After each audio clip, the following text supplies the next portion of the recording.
come on in, take a seat. If we haven't met before, my name is Kel and I'm a therapist and educator with a special interest in eating disorders.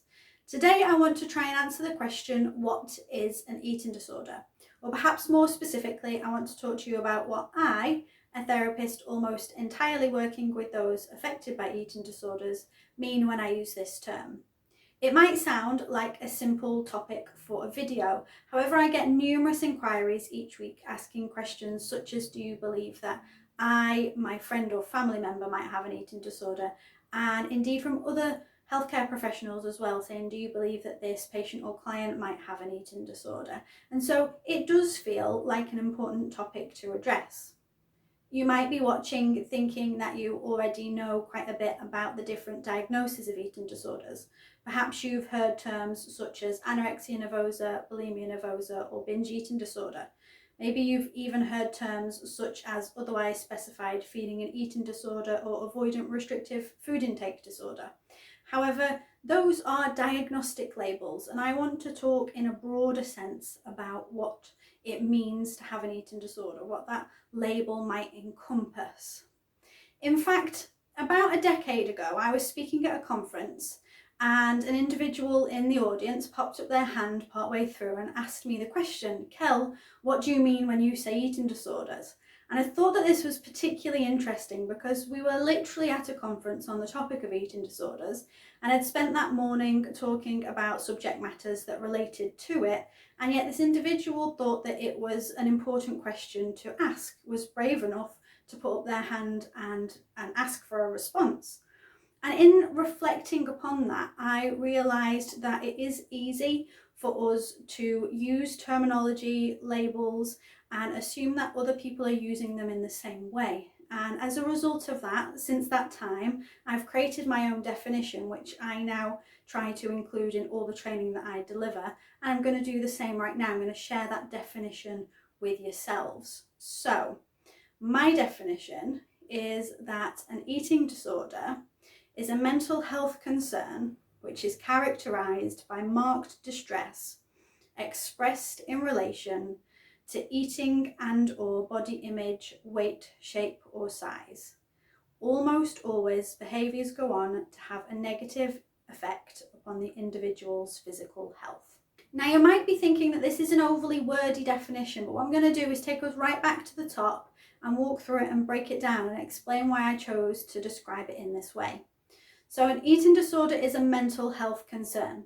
To me, this is the most important point to emphasise, because all too often when eating disorders are spoken about, the focus is on the behavioural experience or the signs and symptoms we might identify, or maybe even the medical consequences, and less attention is paid to the emotional and psychological experience of the person who is struggling.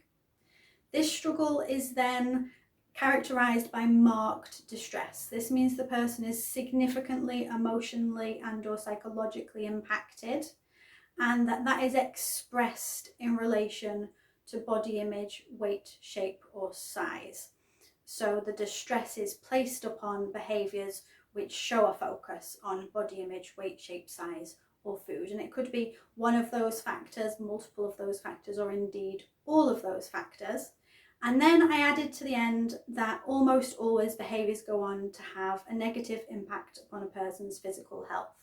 I think it's really important to add this to the end as well, because although I want to focus on the mental health aspects and the psychological components, the reality is that eating disorders do have the highest mortality rate of all mental health conditions, and there are many medical issues that people experiencing eating disorders might face, and it's important that particularly those working with or caring for somebody affected by an eating disorder understand this. I wonder if you're noticing that in my definition I haven't included any explanation as to what signs or symptoms we might notice in somebody affected by an eating disorder, or any way that we might measure the distress or the severity of an eating disorder. And this was something I did very intentionally. There are diagnostic criteria for eating disorders, but I'm not a diagnostician, and as a therapist, I'm more interested in the experience of a person affected by an eating disorder. And a person can be struggling with a serious and even life-threatening eating disorder despite not meeting diagnostic criteria or despite not having a diagnosis. In fact, some people that would, in my opinion, be affected by an eating disorder might even choose not to use the label. They might preference using terms such as disordered eating or eating distress. They might just prefer to identify what it is they're experiencing by naming the behaviours. And so to me, what it will always come down to is this simple question of, is this individual experiencing that marked distress in relation to those particular factors: body image, weight, shape, size, or food? To me, it doesn't matter what the cause is, how long a person has been struggling, how frequent the behaviours are they are engaging in, or what the diagnostic term that we might appropriately use would be. It matters that the person is experiencing some distress and they deserve to be having a healthier and happier life. Therefore, when you're watching content on my YouTube channel or reading about it on my blog, indeed, if you attend any of my training, you can assume that I'm applying this quite broad definition to what is an eating disorder. And that typically when you watch or read my other content or see me talking about eating disorders, you can assume that unless stated otherwise, the information could apply to anybody falling anywhere under this umbrella.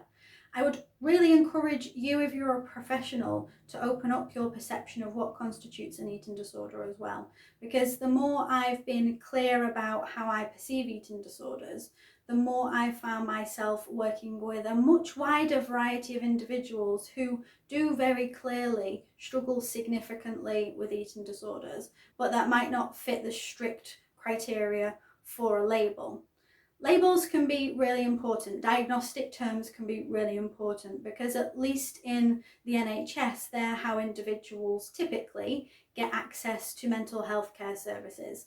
But in private practice, I don't need for a person to have that label. Given this wide definition, I'm wondering what topics people watching might be interested in seeing future videos about. Perhaps you're interested in hearing more about the basics, if you like, of eating disorders. Perhaps you're interested in hearing about literature or research, or perhaps you've got another idea. I would really love to hear about them in the comments, either on YouTube or over on my blog, mentalhealthbites.co.uk. Until next time, be kind, be curious, be yourself.